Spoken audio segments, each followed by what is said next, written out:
Today in the studio, folks, I've got a real treat. Tianna Mick. Hello. What's happening? Thank you for having me, Brad. Super excited. You're welcome. And you want to make sure you speak up so people can hear you. Yes, absolutely. Sorry about that. Because I speak too loud and you speak too soft, and they turn it up to listen to you, and then I get on and they have to turn it down. The speakers, yeah. Right. Folks, if you guys ain't following this girl, at Tianna Mick, TIANNAMICK, you might be wondering, who is she? Oh, you can also find her at T Got Your Keys on Instagram, social media, things of that nature. You can also find her at tgotyourkeys.com. Now, did you stop that now that you're done selling? No, so I actually have that still up and operational just to be kind of like a awesome demo for what you should be doing in automotive. So it's still up, available, and you can contact me at tgotyourkeys.com. Not only that, but you would probably generate some leads, no? Oh, yeah, definitely. No, a lot. So you're done selling cars. Folks, this girl, youngest girl in history to be a dealer principal. So she's going to be getting her own car dealership. She started out in the business as a youngster, smoked everybody on the showroom floor, learned everything from relations. I won't say who. Right. Sean Bradley. But, you had an advantage because you learned it from the get-go. But even with the advantage, it's not easy kicking ass and getting your own dealership. No, not at all. And even like you said, having an advantage is one thing, but taking ownership and opportunity of the advantage is another. Yeah, So, you seem very professional. How old are you? thank you. I'm 22. I'll be 23 in April. Have you always been very professional? I say yes. I think that I was always like an old soul. So I feel like an old lady trapped in a body. Yeah. That's my wife. It's funny. My wife is 33, but she acts like she's 60, which is a good thing because I'm older. So, I wouldn't want her acting too young. But Right. No. being 22 years old, getting your own dealership, how's that feel? It's definitely overwhelming, not going to lie, but like I said, it's a huge opportunity and I definitely don't want to miss out on it. And like you said, I try to carry myself very professional because I am young, but that shouldn't strive anybody or any organization away from what I can do. Not to mention, in the car business, there's generally, I haven't been in it in a while, but there's generally not a lot of females. No, not Why at is all. that, you think? Honestly, because I think the automotive industry is very slow to evolving and coming up with times nowadays, and especially Gen Z and things like that. So I just feel like the dealership world and automotive organization altogether is just decades behind in any other organization and industry, I believe. And that's just my number one thought and reason. Yeah, but do you think the dealerships won't accept them, or do you think they're not coming? I think it's a little bit of both. Just because, for instance, at my first dealership when I worked there, it was very locker room talk. It was, they didn't have a female salesperson on the floor for 10 years. So I was the first female they had. I was 19 years old. I just turned 19. I actually was trying to go to college, but I dropped out and I was like, let me try this car dealership thing. So once I got into there, it felt like high school again.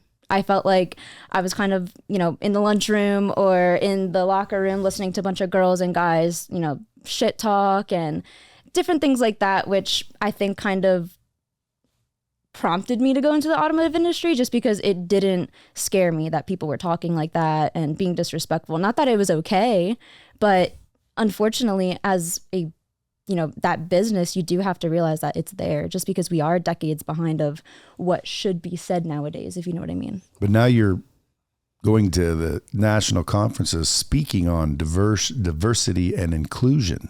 Yes. So why are they tapping you to talk about that? So I believe the number one reason is, like I said, the way I carry myself is just very professional, and it's hard to talk about certain things like being gay or the LGBT community, and especially when it comes to car dealers, like I said. Even today, though? Oh, yeah. No, Seems even like today. everybody's gay now. I know, now it was like a trend, like, oh yeah, I'm bi, and it's like a trend for, your generation, and then you grow up and you're like, yeah, that was a phase, but no, it's here to stay for me, so. Well, I'm a lesbian, just so you know. Hey, I support it, me too. So you're very passionate about the LGBTQ. Is that the right Yes. words? LGBTQ plus. Yeah. Plus. The What's the alphabet, plus? alphabet mafia. So what do you think about Alphabet Mafia, by the way? It's pretty powerful. It's the alphabet mafia. That's what we're called. Yeah. Yeah. Well, again, I'm telling you right now, folks don't want to get canceled. That's usually what you don't want to talk about Exactly. or make fun of. But, at the end of the day, I'm thinking nowadays, like, dude, it's pretty common now. Like maybe 20 years ago, it was like, oh, you're gay. I know. No, it honestly does feel like that in any other business, right?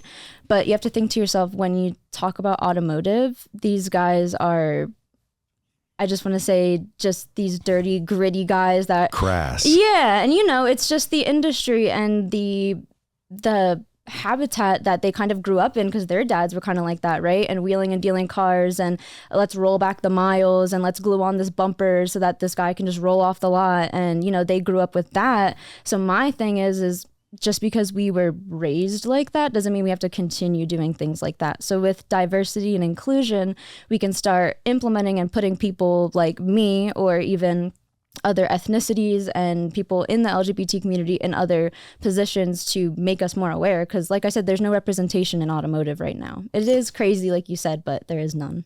Well, see, I thought it changed and got better. No? Mm-mm. Still the same? Yeah. Same when it comes old biz? When it comes to automotive, it really is the same. And like the National Automotive Minorities, I'm butchering it, but it's NAMAD. And they're minority dealers association, and they all come together and basically try to think of ideas on how we can have more representation in the dealership, because there's less than 6% of minority people that own dealerships, and that includes Black, Asian, Hispanic, everybody. But 30% of vehicles are purchased from minorities, and that number is only increasing. So that's why we'd really need to flip the script and say, okay, maybe we can have 6% non-minority dealers having dealerships, just because the demographic and our customers are becoming more diverse. It's time for us to evolve from that. Do you believe deep down it's an old boy network? Yeah. Because there's a difference, like if I'm hiring a dealer principal and there's 100 applicants and one's gay, I don't care what they're doing there. I'm going to take the best candidate. So if every single time the best candidate happened to be, non-minority, well, then I'd always keep taking non-minorities. But that's just the way the cookie crumbles. The minorities better get better. But if it's an old boy network, well, then I'm not taking the most qualified because they're a minority or because they're gay or because they're a female. I'm not taking any because of that. Now that is I believe something needs to change. So do you believe that's kind of how it is right now in the industry? I do believe that's how it is, but just to flip it, just because of what you said, is I believe that even dealers now, regardless if they agree with what you practice or not, or even accept what you are, they realize there's a business behind it, right? They realize, okay, my customers, let's say we're in California, 80% of my customers are going to be maybe like women, and maybe they're going to be, LGBT and things like that. So they know, even though they don't accept that, they need to put people like in sales in that position, a gay woman in sales, or, an African-American male in the management position, just because maybe you don't agree with it, like you said, but just as a business standpoint, that's what the world's coming to. Like you said, you were surprised that, everybody's gay now, right? But in the automotive industry, you walk in and you look around and a lot of the people just look the same. And it might be all, women sometimes. And that's a problem too. You need to have diversity of everything. We need more white men sometimes in dealerships, just because there aren't enough. Well, I can tell you that when I used to sell cars and a Hispanic family walked in, they would say, do you have anybody that speaks Spanish? And I'd always look at them because they said it in perfect English, and I'd say, why? And they would prefer to work with a Hispanic. I think it's maybe trust. It's their culture. What do you think? Yes. No, that's exactly what it is. I was just going to say it's comfortability, just because I've worked with somebody that said, do you have somebody that speaks Spanish? And my partner, my girlfriend, she was born and raised in Puerto Rico, and she came over here when she was about 18. So her first language is Spanish. So every time I had a Spanish customer, I would call up my girlfriend and I would just say, hey, can you translate this for me? She was working at a retail store at the time, but she's like, yeah, let me go in the back real quick and translate for you. So she would like translate these deals. And then, like you said, sometimes it would get to the point where they would say, okay, I do speak English. I just wanted to, feel comfortable because, I mean, think about it. What if you went to, France or Germany and they had all of the papers in German and all of the MSRPs and numbers? Well, the numbers are obviously world language, but everything's in German. You're not going to feel comfortable signing something if you don't completely understand it. So like, yeah, but that would be why dealers should have diversity. Oh yeah, correct. No, yeah, definitely. I mean, dealers should have diversity 100%, but going back to any language thing is trust and comfortability. Same thing with a woman. If a woman walks in, she might feel more comfortable talking and purchasing from a woman just because we might share the same day experiences. I have my purse on my bag. I need to use the lift tailgate thing. My stepfather, he has a little rolly bag, so he's not going to do that. He's going to act differently. So just pairing up, like you said, if you were to walk into a dealership, I would want to put you with a person like you because they dealt with situations similar to you and are going to help you find the vehicle that you need. And I think that's, at the end of the day, everybody's job. Yeah, that's why dealers should pay attention and be a little bit more diverse and inclusive. Yes, definitely. I'm just wondering, like, if I sat in a room full of dealers, if they would be like, I ain't hiring no lesbian, because I don't hear that. Like, first of all, lesbians have it easier than gay dudes. Don't you agree? Oh yeah, no, I agree. As a dude, lesbian doesn't bother any dudes. No, it's the gay dudes where if someone's worried about it, they're like, that dude's gay. But lesbians never really bothered anybody. Oh yeah, no, and to me. No, that's 100% true. And to me, it's just wild because it has to be like your ego complex because you just think because I'm a male and they like men, they must like me now. Like same thing with women, just because I'm a lesbian, I don't like every single woman I see. Yeah. So I think that stigma, behind it makes it a little easier for women. And, obviously the propaganda and just, certain things online promote women and lesbians to be more okay and open versus, gay men, which is not okay. But I think, like I said, it goes back to just being egotistical. Yeah, well, I'm trying to figure out if there's gay and lesbian listening, I like to provide opportunity. Yeah. Right. So selling cars, I think, is a killer boot camp. Mm-hmm. Now, I used to sell cars and it built me up to where I can now do what I do. I think it was like a boot camp. And I know a lot of successful people that started in the car business and now they're not in the car business. Funny enough, I own RV dealerships now. And I'm even talking to a buddy of mine and I might go buy a couple dealerships if we can. Right. So I'll go back into it. But everyone listening should, definitely consider, especially if you're not kicking ass and taking names yet. You're just trying to feel your way. Mm-hmm. Go give the car business a shot.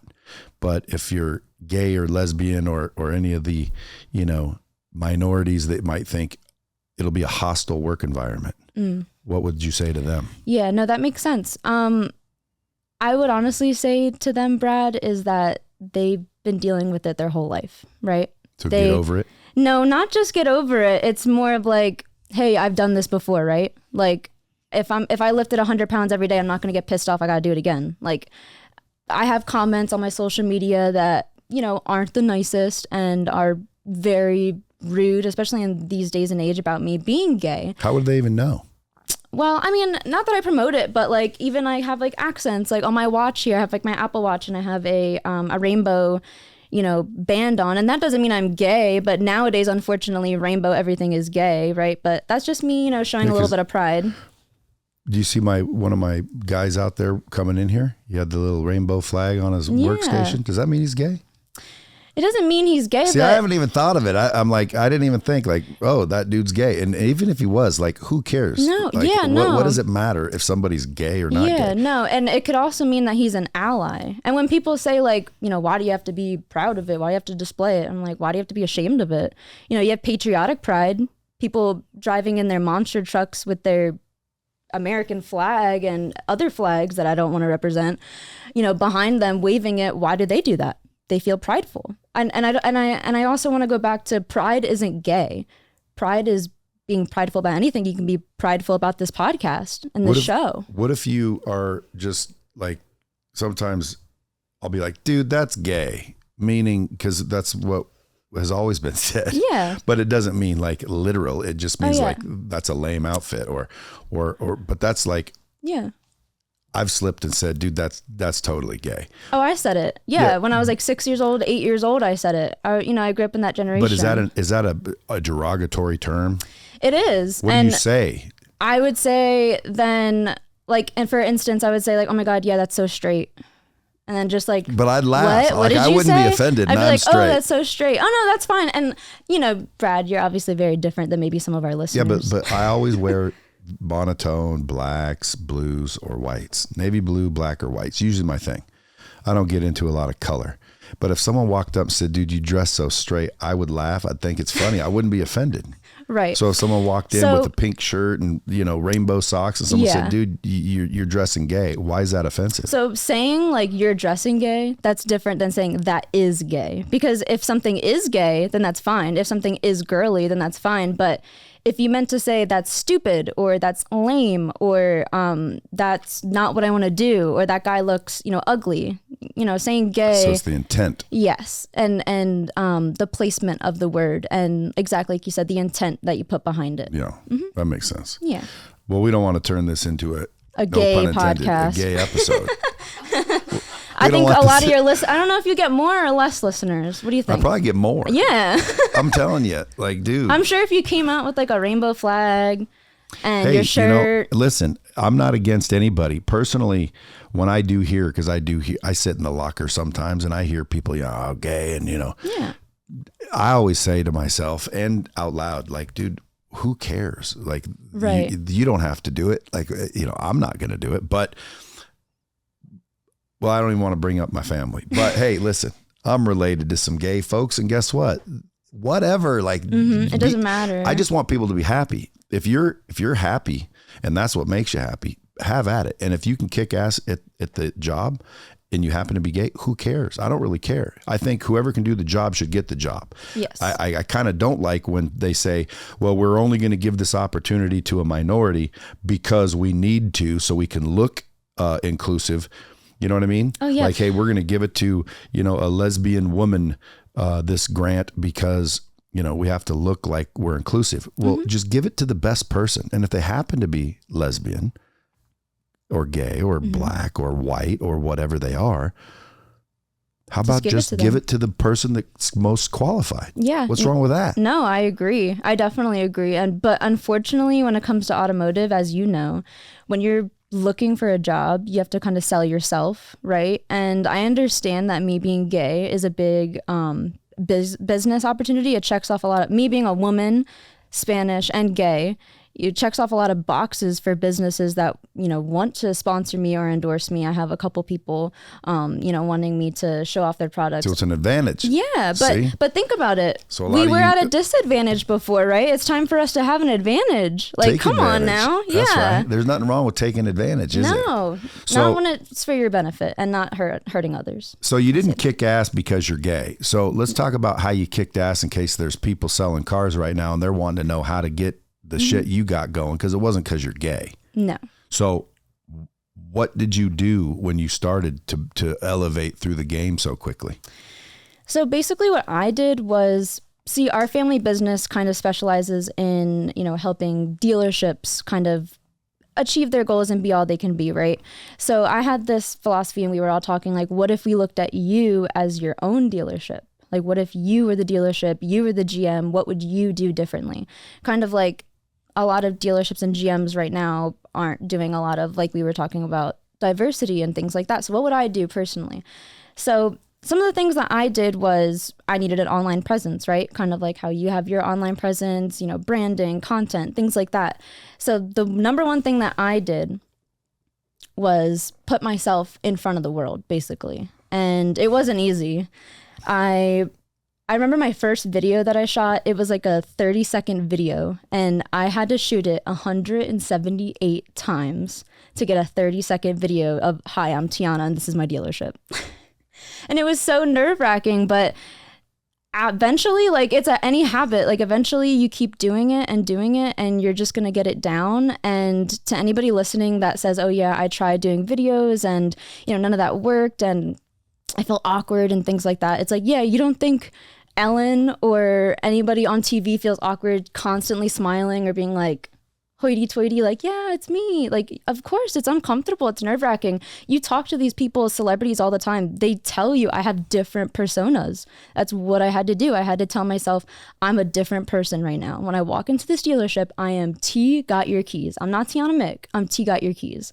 So that's what I would tell people listening. Like, what's your persona? Beyonce has her persona. What is yours? What are you doing to feed your persona? Not your ego. There's a difference. It's feed your persona and how to, upload content around that. Some people are boring, which is whatever, but your persona could be a Jim Carrey kind of funny guy. You could pretend to be anybody you want. And when you walk out of the dealership, nobody's going to think you're not. Does that make sense? A little bit. I think people are afraid of what other people might think. Oh, yeah. So they feel stupid. And I try to tell people the reason you feel stupid is because you value other people's opinion over your own because you don't value yourself enough. Mm-hmm. So you got to teach people how to value themselves. Now, Bradley On Demand, a training system, yes. Sean Bradley, who's sitting here with you. Now, there was an advantage with that, right? Mm-hmm. Yeah. Because he's been in the business forever. He's got a training program and a consulting company for car dealerships, BDCs, internet, showroom traffic, prospecting. Were you learning all that growing up? Yeah. And not that I wanted to, but I was like subconsciously immersed into everything that my family was doing and all the success that they were having. Just because I even remember like playing on my DS, I was playing Mario Kart on my DS and just drifting. And I would listen to my stepdad making calls saying, you always have to be closing or selling and, different things like that as a child, I would want to put in my headphones and kind of block it out. But now that I got older, I was like, hold on. Like you said, that was an advantage. My parents weren't quote unquote being annoying or quote unquote trying to make me, eat the vegetables I didn't want to eat. They were subconsciously prepping me for my adult life and for me to, try to take over this industry. Is that your goal? Yes. You want to take it over? Absolutely. I want to take it over, but with not just on my own, with people. I want to bring people with me. Like we were mentioning before, I want to match the right people with the right job, regardless being diverse or not. But if I look around my clique and my, network, we're all diverse. So going back to, automotive and things like that, I think it needs to come down to who you are as a person and try to feed into that. And like I said, try to create your own persona, because you said people might feel embarrassed or they don't want to do certain things because they might feel ashamed. But like you said, it's because their thoughts are overpowering your actions of what you want to do. And so why are you letting people do that? Why are you letting people put their... And what I want to say is they're kind of jealous if you think about it, right? That you kind of have the guts and the nerve to kind of go up and shoot a video or to actually go out and do it. It's easy to sit back and shit talk. It's easy to sit back and say, oh my God, why is he doing that? That's so dumb. It's hard to do it. So when people are making fun of you or you feel like you're being embarrassed because people aren't doing anything, just go back and think to yourself, I'm doing something. What are you doing? I'm actually doing something. So you should feel embarrassed. Okay, so if I got some car dudes or car girls listening to me right now, they should take out their iPhone and start making videos. Yes, definitely. What kind of videos? What would they say? Yeah, so videos that I would do are going to be like introductory videos. So, and this goes back to the automotive industry being decades behind of any other industry. We don't even have videos, and sometimes people on the dealerships, pictures of who works there. So if I said, oh yeah, come into the dealership, you're going to meet Brad. There's not even a picture of Brad. Who's Brad? Like, I'm going to walk in and feel so uncomfortable versus I'm going to say, like, when I walked in here into the Dropping Bomb studio, I was super comfortable. There's a sign. It said, welcome, Tianna Mick. I was super excited. People were there, greeting me at the door. It was very welcoming. It was an experience. But a lot of dealers don't do that. They just say, yeah, come in whenever. And if they come in, they just get with whatever person's available. It's not an experience anymore. So I would say to start making videos on the experience. What experience do you want your customers to have? So introductory videos, you know, I'm Tianna Mick. This is what we're going to be doing. You're going to park here into this parking spot. You're going to come into those doors and you're going to see me. I'm going to be standing there greeting you. Just because simple things like that, Brad, you wouldn't believe goes such a long way in this industry that it blows my mind that people aren't doing it now. Well, they're going to start if they want to sell 20 plus cars. Yes. How long did it take you before you started averaging 20 plus cars? I want to say probably 3 months into the business. And the first month being, you know, just immersed, like you said, it was kind of like boot camp, just product knowledge, how to talk to people. It's a lot of psychology too. If you think about it, you know, how people sit or position their hands, or when they look at their wife, when they say something, that means they're lying, versus if they just keep looking at me when they say something, different things like that.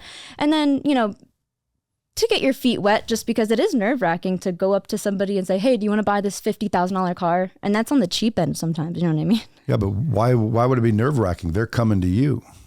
So it would be nerve-wracking to some people just because of the uncomfortability, because of the stigma behind car dealers, right? That they're dirty, they're greedy. Not necessarily dealers, salesmen. Salesmen, exactly. And we're, you know, car dealers are the dudes walking around with all the money. Right, with all your traded money that you didn't get. But you never see the dealer. No, and not at a, you know, you'll see the dealer at a good dealership. At my last dealership that I was with, the dealer was very involved. And like I said, I was very grateful to work for them. And they gave me the position to, like I said, in a couple of months, get on the ground and start selling 20 plus cars, just because I was selling an experience. I wasn't selling a product anymore. And I think that's what people focus on too much. Like if you're selling a pen, don't sell the pen, sell the pen's experience, how easy it's going to make your life, how easy you're going to write, you know, the car, sell the experience of you buying the car, so that in 3 years when you come back, you're like, oh my gosh, that experience was actually fun. I want to buy another car. Now, you've been in Digital Dealer Magazine, I see, and you were awarded the #1 influential female car salesperson in 2019. Yes. And that was all because of the social media and things like that. And also I did have a TikTok, not as viral as yours, as we had mentioned kind of, but I had a TikTok video that went 2.5 million views, which I was selling cars at the time. Did that drive you business? Oh yeah. I sold, just off that one video, I sold 10 cars, and I wasn't even talking. Like I literally spun in my chair and pointed up at some words on a screen on my TikTok, and it was just a stupid sound. It wasn't even anybody saying anything. And all I said was, instead of asking the dealership for more money off, like once you feel like you kind of grind them down to where you want the deal, like ask for free oil changes or floor mats and stupid things like that, because those are things that dealers would give away, you know, because think about it. I was giving customers advice for them, but I also have to think about myself, right? Yeah. So I'm not going to tell a customer,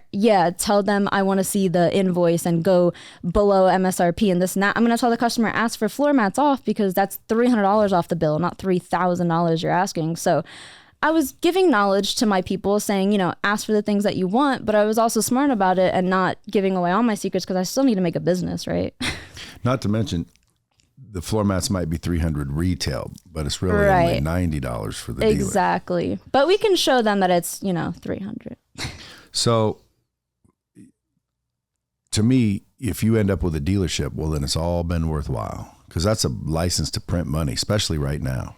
Yeah. Were you in the business when COVID hit? Yeah. I was Isn't that the craziest shit you ever saw? It was insane. I was kind of scared, just because it got to the point so when I was selling cars, I was in PA, and it got to the point where everything was shut down except hospitals and car dealerships. And I just questioned, you know, the industry altogether, because dealers were fighting like, we're an essential business, people need to get places.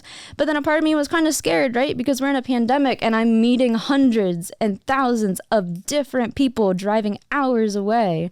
And like you said, now with the industry inventory shortage and things like that, now people are making even more money.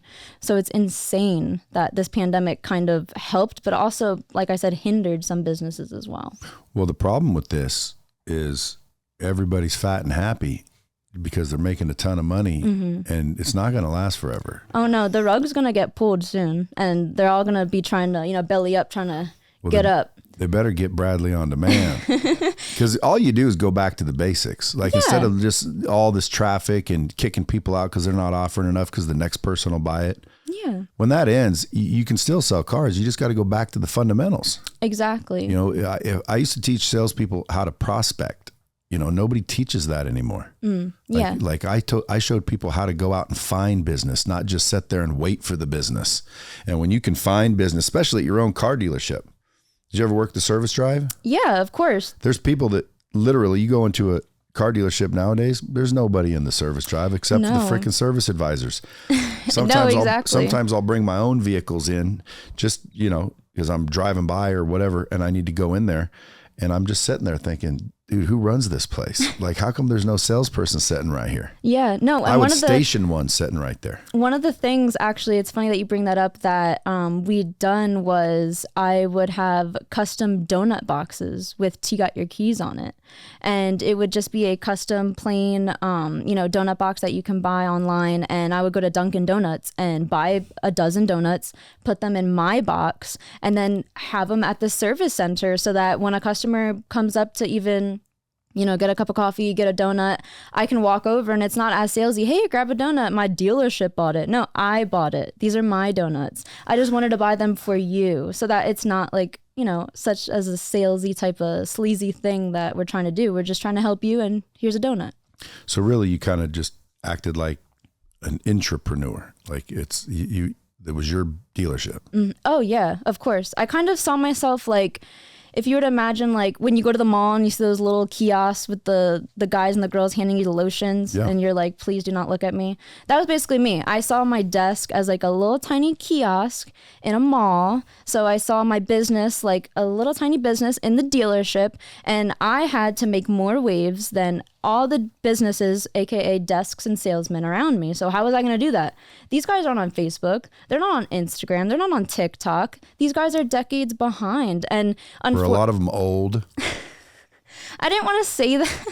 I didn't want to say that, but a little bit, which old, fat, straight fatties. Hey, but that, works for some people, right? We still have that group that we need to sell to. So we definitely still need that employee to be there to sell to them.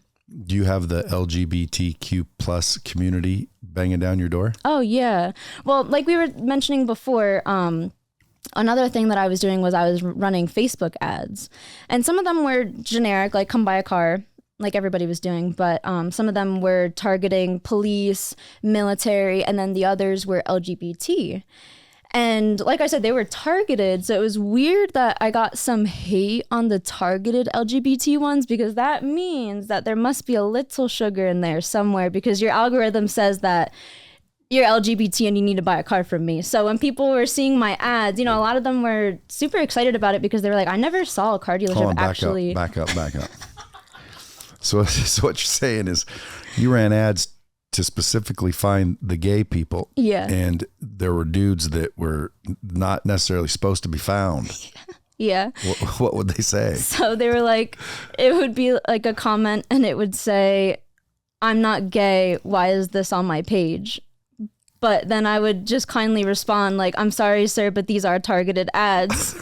So that means that Facebook must believe that you are a part of the community and that's why you're receiving this. So I don't know what you're liking or looking at other places, because that's what they're liking and looking at. Not necessarily on Facebook. I don't know what you look at your private history, but those cookies are still captured. So we're going to find Facebook you. Facebook knows where you've been. Yeah, no, exactly. So to those people like that, I would just kind of brush them off, because you would, obviously expect that, some hatred towards those kind of things. But it was a little more, like you said, funny than anything, because they are targeted. So if you got them, that means there's definitely something there.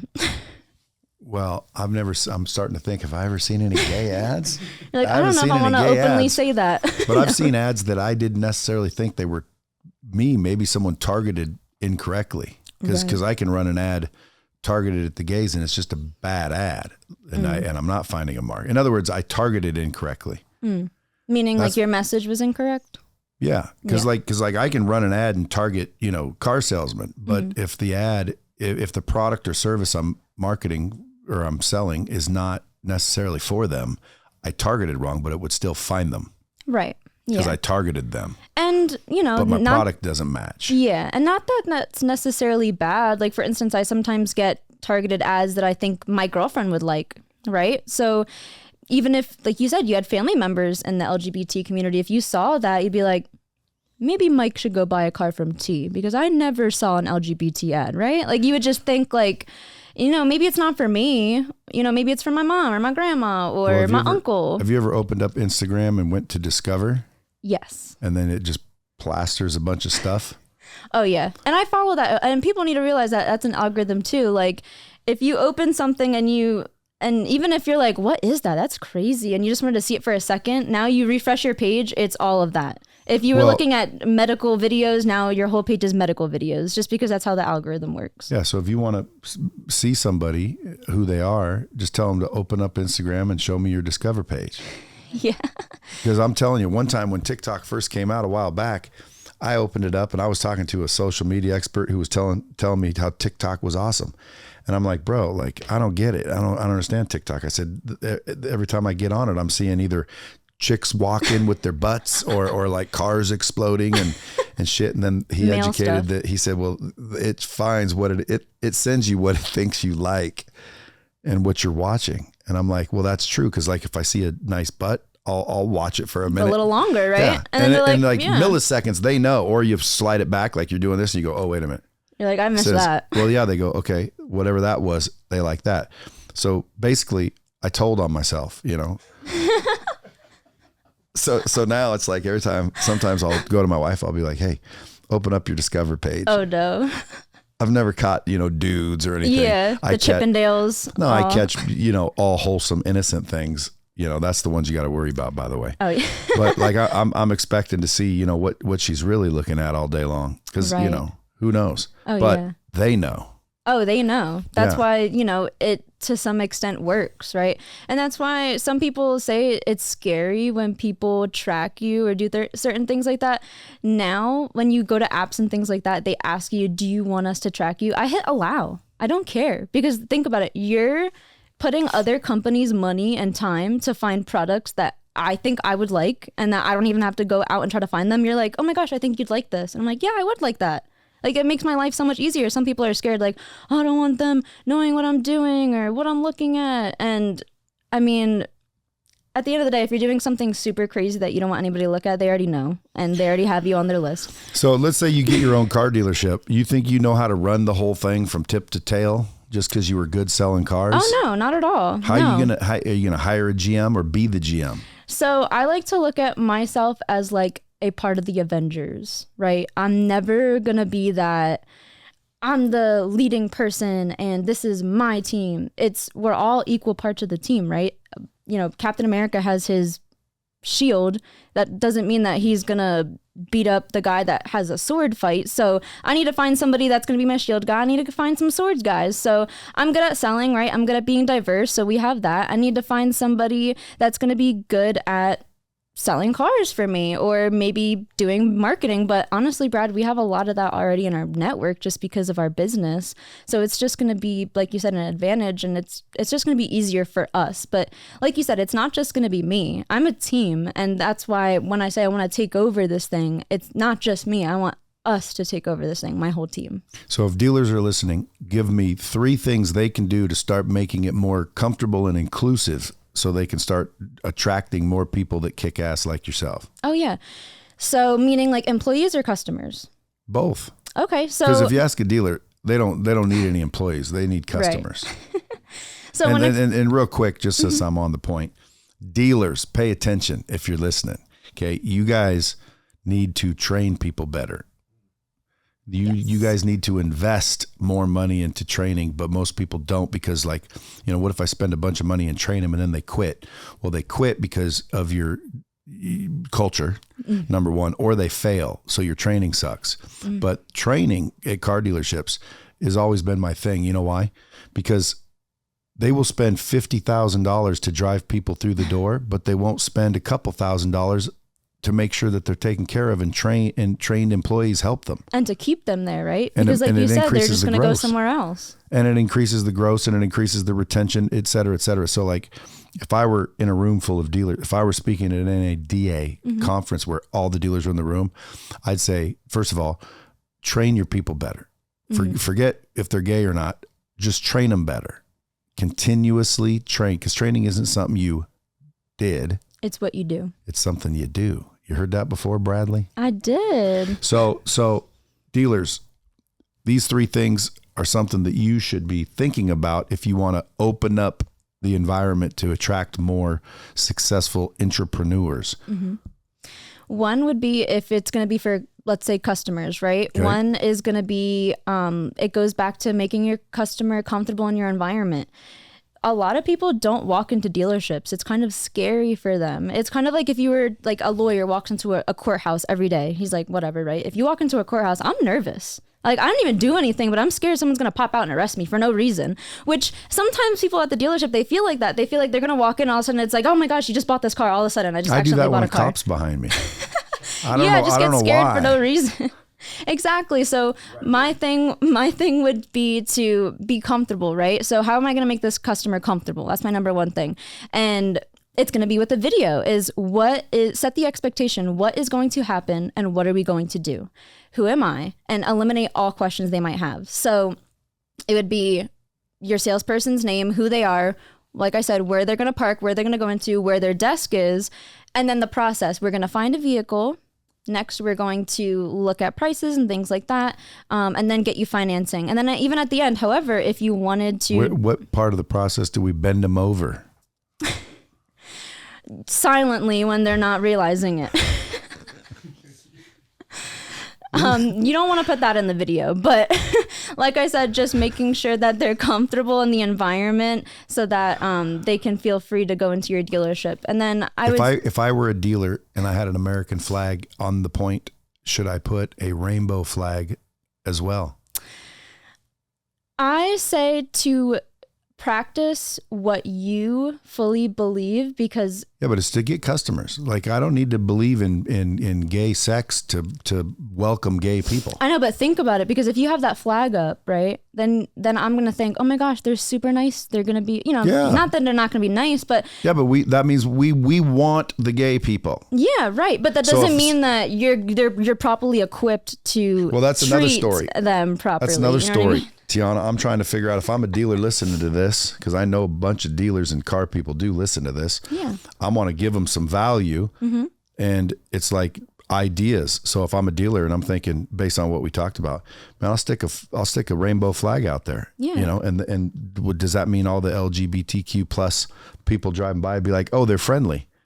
Well, would that have a bunch of them driving in? Because if it is, I'm putting me a rainbow flag up. I would say yes. And that goes back to, just because you have a rainbow flag doesn't mean that you are gay. It could be, like you said, you're like, I don't care. To you, if you don't care as a dealer, that flag could mean I don't care because money is green. I don't care. I'm about to hang out a green flag because that's what I want. I just want money to walk in here, right? So I don't care at the end of the day, right? It could just mean I'm an ally, not that I am gay. But to go back to your point is, a lot of dealers don't have, gay flags, quote unquote, or LGBT flags and pride, things like that out. But if you notice, in my area at least, a lot of churches started doing that, right? A lot of religious places in my area started doing that. Unfortunately, I think because they realized if I don't put a flag up, then they think I'm anti-gay, right? Which is not what we want.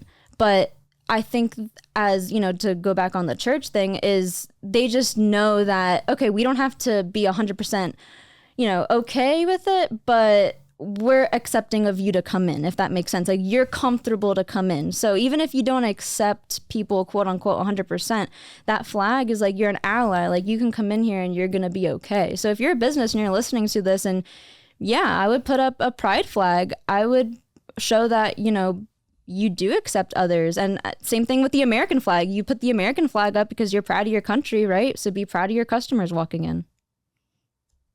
There you go, folks. You heard first that. One. I was waiting for it. Well, I've been forgetting to drop them. You dropped a few. So a rainbow flag, and you can tell my voice is a little bit shot. I don't know why. We're in the desert. No, my it's not lips that. are chapped. It's not that. It's hot out here. I have a little bit of a cough or something. Oh no. Not COVID. Oh no. I'm glad this studio is 6 feet apart, so we'll be okay. Yes. You have a big studio here. You guys will be okay. Trust me. Now, dealers, salespeople, dealers put up a rainbow flag? Mm-hmm. I don't know if that'll attract a bunch more people. Might attract a couple, right? Who have friends and family. That's more than you had before, than zero. It might stop people too, because if I'm driving by and you have a rainbow flag, and now I think if I pull in, they're gonna think I'm gay. And now all my Facebook ads are gonna be LGBT. Let me go to the next dealership. Oh yeah, no, that's definitely an issue. Targeting does. Yeah. No. What's the gayest car going right now? I don't know. I like think if you drive a Jetta and you're a dude, is that probably likely mean something? There's got to be some sort of car that, a lot of the gay pride community believe in. Like, yeah. Oh no, definitely. When I was a kid, if you drove a Jetta and you were a dude, that was kind of known as like a girl's car. So if you drove one, kind of meant everyone thought you were gay. Yeah. Is there a car that the gay community flocks towards? Honestly, when it comes to like stigmas and or like things like that, maybe like Subaru. Don't say a black Ford Raptor and a F8 Ferrari. I would just say I feel like because that means I'm gayer than a motherfucker. Boy. I would say that now it's the brand, right? I feel like even the brand, like I drive a Hyundai, and then sometimes Hyundais, boy, I'll tell you, by the way, dude, nice cars. Oh yeah, for the price, Hyundai, right? Dude? Oh, yeah, some of them look like freaking Benzes. Oh yeah, no, and they're all blacked out with the LED lights. You would never know. You'd be like, damn.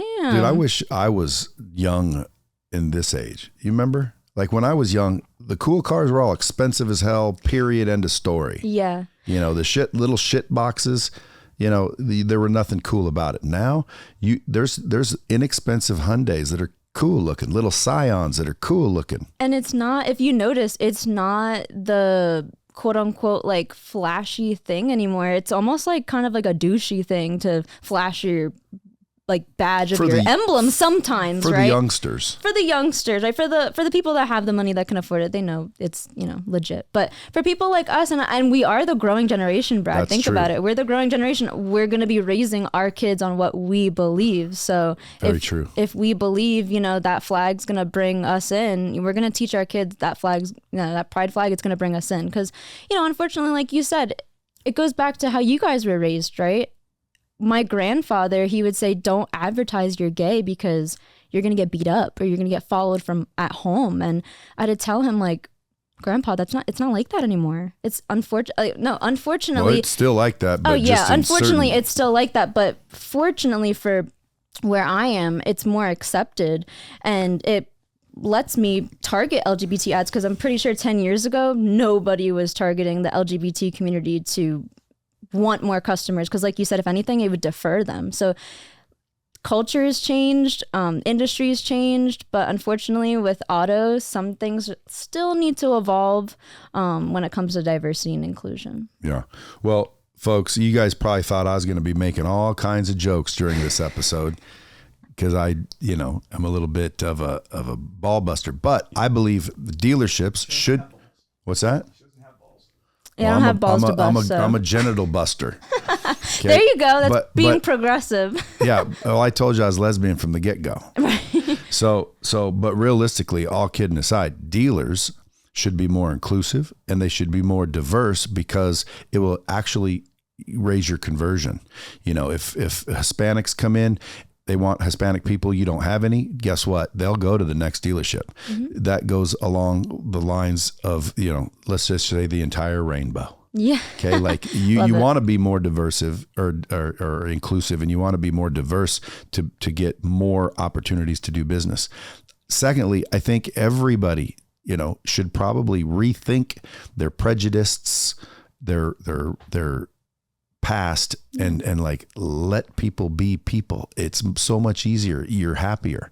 You literally walk through life like, I don't care who's doing what. Yeah. Like life's easy when you don't care about anybody else's problems, right? I know, but I saw everybody like freaking out over freaking gay people want to get married. So what? Let them get married. Like, Right. what do you care if somebody's happy? Or what they do behind closed doors not hurting you, right? Yeah, like they legalized weed here in Nevada. Nice. Everyone was up in arms about it. Like, who cares? Legalize weed. Let them smoke weed. Well, that's what I said. Not to interrupt you, but I was like, marijuana is my generation of like, quote unquote, like the prohibition, right? Like alcohol was like, oh my gosh. And then it was banned. And then it came back because how can you get rid of it? Same thing with marijuana, not to go on that trail, but you know, it's was kind of banned. Now it's back. Like, just who cares? Let people do what they want, right? That's what I think. Without hurting others. I think people should focus on themselves, worry about yourself, improve yourself, be inclusive, and the whole world will be a better place. Do you guys smell a lot of weed down at NADA? Oh, no. Because everywhere I go in Vegas now, all I smell is weed everywhere. No, and you know what's crazy, Brad, is when I went to the hotels, right? They have this sign out. It's like $500 if there's marijuana on the property. I'm like, the hell did I fly to Vegas for then, right? Like, I could have stayed in the East Coast for all that. I mean, like, why are we finding people for marijuana, like you said? But no, I think that's probably why we're not smelling it as much. You can, puff your cigar smoke in my baby's face when I walk through the casino, but no weed. Nope, not here. Have you done this one right here? You got to do this. This morning? Weed don't bother me. Did you smoke this morning? Me? Yeah. Nah. No? Nah. Because Gary, Baba Booey, he thought you smoked weed. He thought you smelled like weed. Me? Nah, I don't smoke weed. I mean, you know weed. I hate weed. Did you smoke? You seen that one? Did you smoke this morning? Yeah. Did you see that? Yeah. Have you seen that? You got to do one of those. Oh yeah. Oh, because I'm in Vegas. Yeah. Just I'm like, period. Weed don't bother me. Listen, you want to go viral, you got to jump on the viral bandwagon. That thing, everyone's doing it. I know. Everyone's doing it. And it's funny. I mean, I did it just because I wanted to see if I could lip sync it. Right. I posted it. I woke up, dude, there's like 600 comments. Dude, doesn't it feel good though? It's crazy. It feels cool. Like people are commenting, watching, and you're like, okay, this is kind of cool. I get, But why I want people to learn. do I want to this. learn how to monetize better. Like I'm getting tons of followers, but I don't ask them really to buy anything. Yeah. I don't monetize much other than just knowing what I'm up to. So I get a lot of support, a lot of revenue that way, but I'm talking about like direct monetize. I know people with a couple 100,000 followers, they make $7 million a year putting on quarterly masterminds. And I'm like, well, think about it, Brad. why can't I do that? That's their only thing, right? They're only focused, right, on one thing is to monetize my content. Oh my gosh, you're a busy man. Like you're successful in 100 other million things than some YouTuber wishes that he was successful at, right? They're just focusing on one constant goal to execute on it. So how are they going to fail? If they have 18 businesses and flipping properties and then had a YouTube channel and monetize solely completely through that, then I would say, okay, that's pretty cool. But a lot of people, they're monetizing. That's their job. Their career is to get on planes, get content, monetize. So, don't cut yourself short. You're an amazing man. See, there you go. Folks, go follow this girl. She's an up-and-comer, 22 years old. She's got a long road ahead of her, and it looks like it's going to be bright like a sumbitch. Like a rainbow. At Tianna Mick or at T Got Your Keys. Until next time, folks, be inclusive, stay diverse, and keep it real. Dropping bombs with the real Bradley. Subscribe now.